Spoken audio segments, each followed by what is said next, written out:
Pakistan peoples party के senior रहनुमा कमर जमान कायरा साहब ने मुझे ज्वाइन किया। अस्सलाम वालेकुम, बहुत बहुत शुक्रिया कायरा साहब आपका। कायरा साहब, पाकिस्तान पीपल्स पार्टी जो हर मसले का जो हल है इसके लिए बेहतरीन फोरम समझती है पार्लियामेंट को। आप लोग हमेशा से ये बात करते हैं कि पार्लियामेंट ही वो फोरम है जहां तमाम मामलात और जो मसाइल हैं उनको डिस्कस करके हल निकालना चाहिए। तो अब जब इतना सेंसिटिव मसला हुकूमत पार्लियामेंट में आज लेकर गई, कौमी असम्बली का इजलास बुलाया, करारदाद पेश की, आप लोगों ने क्यों बायकॉट किया सर? पहली गुजारिश तो यह है कि यह हुकूमत की करारदाद नहीं थी, प्राइवेट मेंबर्स के तौर पे इसको ट्रीट किया गया। दूसरी बात यह है कि अपोजिशन की किसी जमात को न बुला के उस पर एतमाद में लिया गया, ना करारदाद उनके साथ शेयर की गई, ना ये हुकूमत की तरफ से करारदाद आई।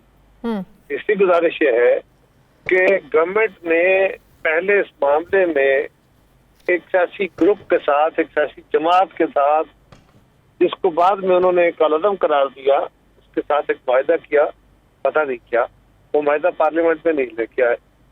गवर्नमेंट ने उनके साथ नेगोशिएशंस की, हमें नहीं पता क्या। उसके बाद आपने उन पर पाबंदी लगा दी, हालातें हो गई, लड़ाइयाँ हो गई, मुल्क में तूफान मचा, उनके ऊपर अपने कालअदम उनको करार दे दिया, फिफ्थ शेड्यूल लगा दिया, फोर्थ शेड्यूल लगा दिया, और उसके बाद फिर उनसे मुज़ाकरात हुए, फिर एक वायदा हुआ, हमें नहीं पता वो वायदा क्या। वो भी वायदा आप कौम के सामने नहीं रख रहे। वज़ीर आज़म साहब ने कल कौम से खिताब करते हुए ये बात कही कि मेरा और उनका, यदि जो उलमा का ग्रुप है, उनका और वज़ीर आज़म का नुक्ता नजर का इख्तलाफ सिर्फ इतना है कि रास्ते का इख्तलाफ है। वो फौरी तौर पे सफीर को निकालना चाहते हैं। वज़ीर आज़म साहब ने कहा मेरा वो रास्ता नहीं है, उसके नुकसानात भी उन्होंने गिनवाए, उन्होंने फला, और उन्होंने उसका वे फॉरवर्ड भी बता दिया कि मैं क्या करने जा रहा हूँ। लिहाजा उसके बाद इस करारदाद की हैसियत क्या, जब वज़ीर आज़म कल कह चुके हैं, और एक प्राइवेट मेंबर की करारदाद है, अभी इस पर बहस होनी है। किए हुए कोई बहस नहीं की इसके ऊपर इस तरह होनी।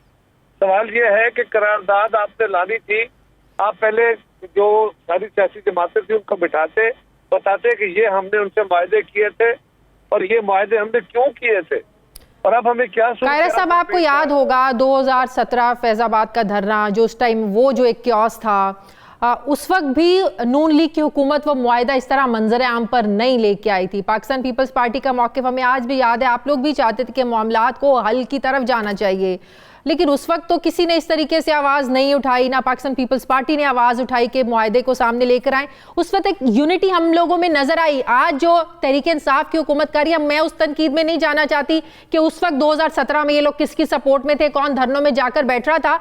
बात यह है कि जो माजी की गलतियां आप आगे किसी को वो दोहरानी नहीं चाहिए। जा रहा जी, मैं किसी माजी की बात कर ही देगा। हाँ, मैं तो ये कह रहा हूँ कि कल वज़ीर आज़म ने ये कहा, मैं तो ये कह रहा हूँ कि आज इनका वायदा हुआ है, वो ये अगर कौम के सामने नहीं रखेंगे, पार्लियामान के सामने नहीं रखेंगे, तो वज़ीर आज़म साहब के अपने किए हुए फैसलों पे सिर्फ बोर लगवाना चाहते हैं।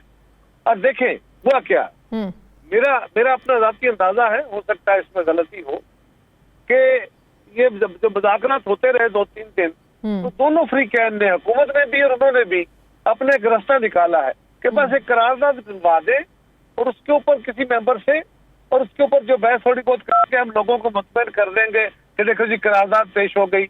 मतलब face saving. Exactly, this is face saving on both the side, जो मुझे लग रहा है। इसीलिए ये करारदाद हुकूमत की तरफ से नहीं आई। वज़ीर आज़म की पॉलिसी स्टेटमेंट, कौम से खिताब जो होता है ना जी, ये याद रखिए, ये किसी जलसे से खिताब नहीं होता, कौम से खिताब किसी स्पेसिफिक पॉलिसी इशू पे होता है। हाँ। और वज़ीर आज़म उसमें या सदर उसमें एक पॉलिसी बयान देता है कि ये हम करने जा रहे हैं, ये हमारी सूरत हाल है, जो भी हो। आज हमें पार्लियामान के अंदर अब एक करारदाद ला रहे हैं कि जी हमें फ्रांसीसी सफीर को निकालना चाहिए कि नहीं निकालना चाहिए, तो वज़ीर आज़म कहते मैंने निकालना ही नहीं है। किसकी बात माने, एक प्राइवेट मेंबर की बात माने? और वो एक करारदाद के जरिए निकलेगा। ये एक एडमिनिस्ट्रेटिव फैसला है। मतलब ये कि आप लोग ये नुक्ता उठा रहे हैं कि प्राइम मिनिस्टर साहब पॉलिसी का ऐलान कर चुके हैं कि हम फ्रांसीसी सफीर को नहीं निकाल सकते, इसके कॉन्सिक्वेंसेस पाकिस्तान बर्दाश्त नहीं कर सकता। दूसरी तरफ आप करारदाद ला रहे हैं जिसका कोई मकसद ही नहीं है। या तो आप फ्रांसीसी सफीर को निकालने की बात ही ना करें, अगर अफोर्ड नहीं कर सकते फिर करारदाद ना लेके आए। एग्जैक्टली जो मैं आपकी बात समझी हूँ। हम ये कह रहे हैं, इसका एक हिस्सा ये। दूसरी बात यह है कि इस मामले को लार्जर सीन पे हल निकालने के लिए मैं इस बात का दाई हूँ कि ये मामला किसी इंडिविजुअल के हाथ में नहीं होना चाहिए। अगर किसी ने तौहीन रसालत की है तो उसका फैसला हुकूमत पाकिस्तान के जिम्मे होना चाहिए, उसका फोरम पार्लिमान होना चाहिए, सड़कें पाकिस्तान की सड़कें नहीं होनी चाहिए। ये बिल्कुल हमारा मौकफ है। लेकिन अगर हुकूमत, सर यही तो मसला है कि तमाम जमातों को मिलकर बैठकर इसका कोई हल निकालना है, इतना सेंसिटिव मामले सियासत को बालातर रखकर। एक आप मीडिया के दोस्तों से मेरी गुजारिश है कि ये जब आप एक ब्लैंकेट बात कर देते हैं ना, तो तमाम जमातों को करना चाहिए। क्या पीपल्स पार्टी चीख के नहीं कह रही? क्या 2.5 साल से हुकूमत के तो सर नहीं पटक रहे?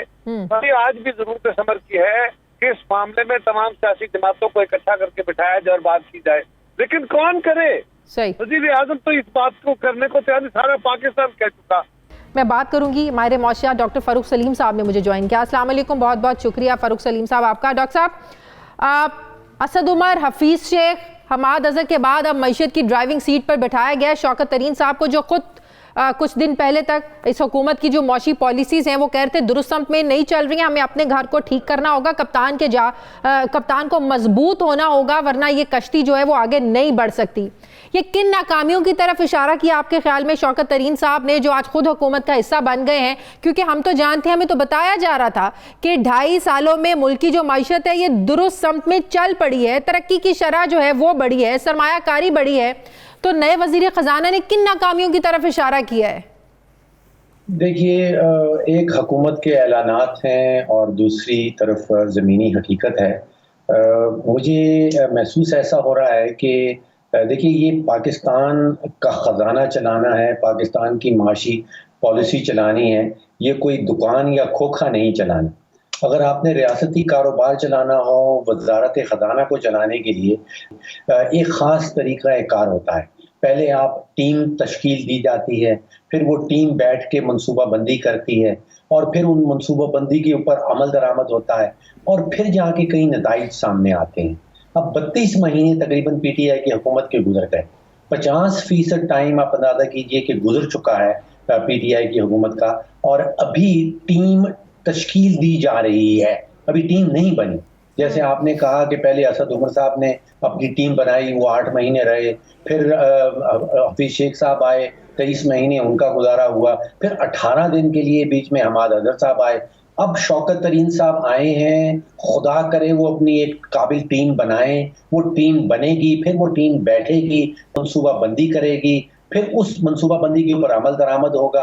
तो नताइज जो हैं वो पीटीआई की जो बाकी 2.5 साल बचे तो डॉक्टर साहब, इन 2.5 सालों के लिए टारगेट सेट किए जा रहे हैं, जो बड़ी बड़ी बातें हो रही हैं, तरीन साहब कह रहे हैं कि एफबीआर को अपना रेवेन्यू 15% तक अगर नहीं लेके गया तो हमारे पास खर्च पूरा करने के लिए पैसे नहीं होंगे। 5 से 7 सालों में रेवेन्यू 20% तक लाना होगा, वरना 7 से 8% जो मौशी तरक्की की शरह उसको वो टारगेट हम अचीव नहीं कर पाएंगे। ये कितनी प्रैक्टिकल बातें कर रहे हैं, कितना अचीवेबल हम इसको कह सकते हैं इन टारगेट्स को? देखिए, पिछले 1 माह में तकरीबन 3 हफ्ते में 3 डिफरेंट चीज़ें सामने आ रही हैं। पहली चीज़ जो सामने आई वो थी मार्च 24 का एक मुआहदा है जो पाकिस्तान ने IMF के साथ किया। अब उसमें उस मुआहदे में ये था कि 900 अरब रुपए के इजाफी बोझ बिजली की बिलों की मद में आपके सामने आएगा, जिसका मतलब यह है कि तकरीबन 35,000 रुपया औसतन हर पाकिस्तानी बिजली का सारिफ, जो कनेक्शंस हैं टोटल पाकिस्तान के अंदर, उनके ऊपर 35,000 रुपया इजाफी बोझ पड़ेगा। फिर उस मुआहदे में ये कहा गया कि तकरीबन 1200 अरब रुपए के इजाफी टैक्सेस लगाए जाएंगे। फिर ये बताया गया कि उसमें पेट्रोलियम लेवी जो है वो तकरीबन 600 अरब पे पहुंच जाएगा। तो वो अंदाजन 1 लाख रुपए का इजाफी बोझ था हर पाकिस्तानी खानदान के ऊपर। ये मुआहदा है। मुआहदे के बाद फिर एक हुकूमत ने बजट स्ट्रेटजी पेपर सामने निकाला। उसमें सारी की सारी फिगर्स जो है वो फर्क है, वो वाली नहीं है जो IMF से आपने मुआहदा किया था।